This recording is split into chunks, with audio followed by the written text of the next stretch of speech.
Welcome back to Friends with Benefits Car Club, where we bring you car news, chaos, and just enough sarcasm to void your warranty. This week, the automotive world said, "Hold my oil filter," and went full drama. We've got Trump and Musk beefing harder than your dad's barbecue brisket, Audi putting steering columns in places they absolutely should not go, Tesla doing unsupervised science experiments with FSD and child dummies. Yep, that happened. Ferrari flexing again at Le Mans, and Peugeot trying to prove that small hatchbacks can still slap. Oh, and emissions laws? Yeah, those got yeeted out the window like a used tire at a burnout contest. Buckle up, it's going to be a ride. Make sure to like, share, and subscribe, because great car content deserves a little commitment. And hey, don't be afraid to speak your mind in the comments. Whether you're here for the drama, the dumb decisions, or the Ferrari flex, we want to hear from you. So, in the least surprising plot twist since Fast X got a sequel, Donald Trump and Elon Musk are reportedly not besties anymore. According to InsideEVs, Trump's been privately throwing shade at Musk, calling Tesla's stock a scam, and implying Elon's been cozying up to the Democrats a little too much for his liking. Now, let's be honest, the two have danced this dance before, flirting with bromance during Trump's presidency and then ghosting each other harder than your last Tinder match. But this time, it feels different. This feud is spicy, it's messy, it's got "I'm taking my tweets and going home" energy. Meanwhile, Tesla's stock, it dipped a bit, like it always does when Elon opens his mouth on anything not related to rocket ships. Investors are watching this bromance turn beef like it's the season finale of Succession. Moral of the story, if you're betting on Tesla's future, just remember, it might not be the EV wars that kill Tesla. It might be ego wars.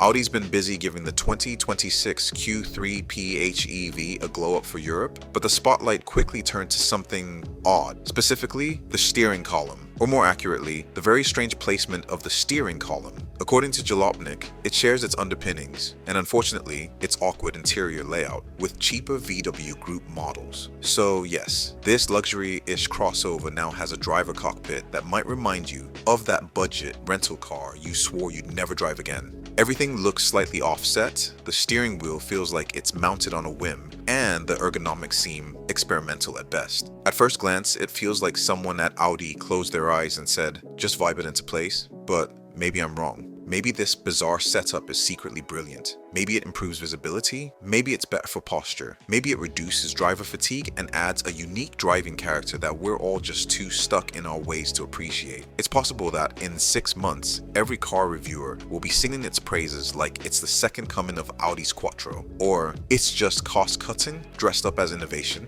Again, bottom line, either Audi's on the verge of interior design genius, or we're looking at the architectural equivalent of wearing Crocs to a black tie event.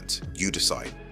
Pour one out for the purists, Gordon Murray. Automotive has officially ended production of the T.50. Only 100 were made, all of them manual, all of them lighter than your excuses for not going to the gym. And now, they're done. This isn't just any car. It's Gordon Murray's spiritual successor to the McLaren F1, V12. Naturally aspirated, 3 seats, manual transmission. It's basically what your inner car nerd dreams about when it's not fantasizing about JDM imports or Nürburgring lap times. And now it's over, that's it, no more T50s. No T50 Evo Plus Max GTR Nismo S Black Edition sequel.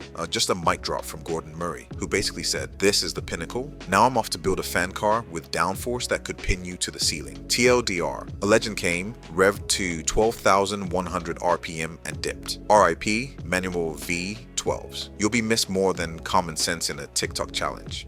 Tesla's full self-driving FSD software just got tested in the most uncomfortable way possible against a child dummy. And the results? Let's just say, the dummy didn't walk away unscathed. InsideEVs reports that the test, conducted by a safety watchdog group, showed Tesla's Model Y failing to stop in time, essentially mowing over a child-sized test dummy. Elon, buddy, we know you're busy launching rockets and starting feuds, but maybe give FSD a little more quality control before it starts playing Grand Theft Auto in school zones. Tesla defenders are already in full damage control, claiming the test was biased, unrealistic, or not properly calibrated. But let's be honest, if your car can't distinguish between a child and a speed bump, maybe don't call it full self-driving just yet. Key takeaway, if you're still on the fence about trusting FSD in real life, this test dummy just gave you a strong reason to wait.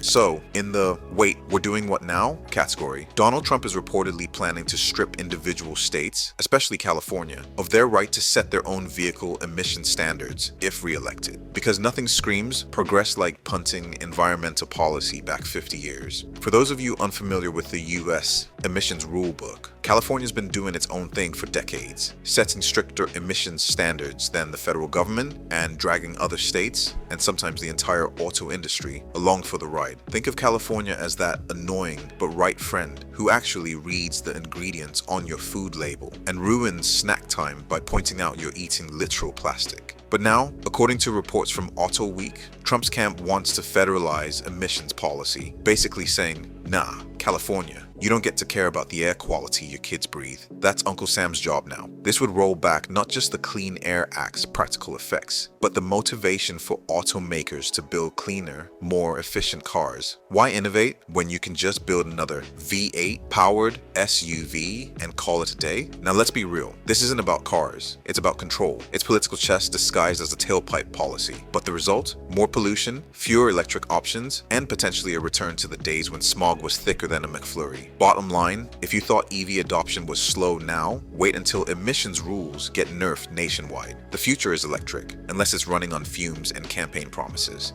Mon Dieu, Peugeot, the French car maker, just dropped the curtain on the E208 GTI, and honestly, it's a spicy little baguette of a hot hatch that might make EV skeptics do a double take. Let's get the basics out of the way. It's fully electric, it's small, it's styled like it's on its way to a rooftop party in Paris, and it's wearing a GTI badge like a middle finger to boring city cars. We're talking tighter suspension, sharper handling, better brakes, and that delicious hot hatch. DNA that Europeans hoard like fine wine and socialized healthcare. And while Peugeot hasn't shared all the performance specs yet, here's what we do know. It's got enough torque to roast, front tires, aggressive GTI badging that screams, just was not here to play, and styling that says, if a Mini Cooper and a French art student had a baby, it would drift around cafes. But here's the tragic part. It's not coming to America. That's right. We're over here begging for fun, small EVs, while the US market continues to say, does it seat 8 and can it tow a yacht? No, pass. So instead of getting the funky little EV hot hatch, we get another 7,000-pound electric pickup that needs 3 parking spaces and an ego license plate. Verdict? Peugeot may be late to the EV party, but at least they brought vibes. And if the E208 GTI is even half as fun as it looks, it's proof that you don't need 1,000 horsepower and gull-wing doors to have a blast behind the wheel. You just need guts, style, and probably French citizenship.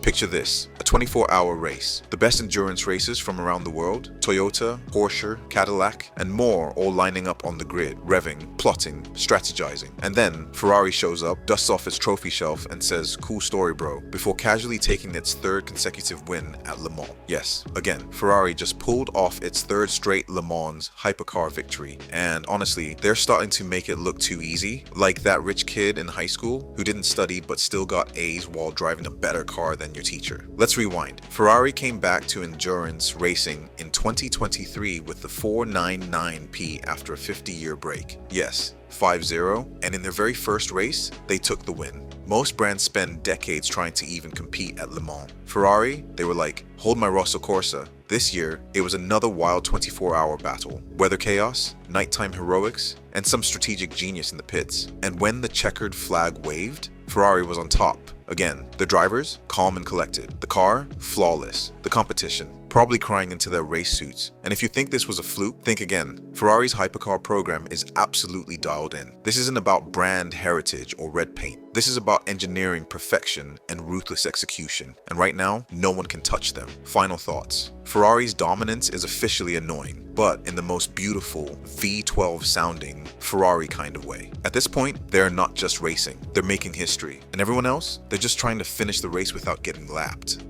And that's your weekly rundown from Friends with Benefits Car Club, where the news is hot, the takes are hotter, and the sarcasm is fully charged. We laughed, we cried, mostly at Tesla, and we witnessed Peugeot try to make a GTI cool again. Bless their hearts. If you enjoyed this video, hit that like button. If you didn't, hit the dislike button. We can take it. Leave your thoughts in the comments. Which story shocked you the most? Was it Ferrari's 3rd win, Tesla's FSD flunk, or Trump's latest episode of regulatory roulette? And if you want to catch up on previous episodes, I'll leave them up on the screen for you. Seriously, thank you for watching to the end. It means the world to us. Whether you're here for the laughs, the news, or just to hang out, you're part of the Friends with Benefits family. Until next time, keep dreaming, keep driving, and remember, if the car you're driving doesn't make you feel like a superhero, you're driving the wrong one. Friends with Benefits, driving off.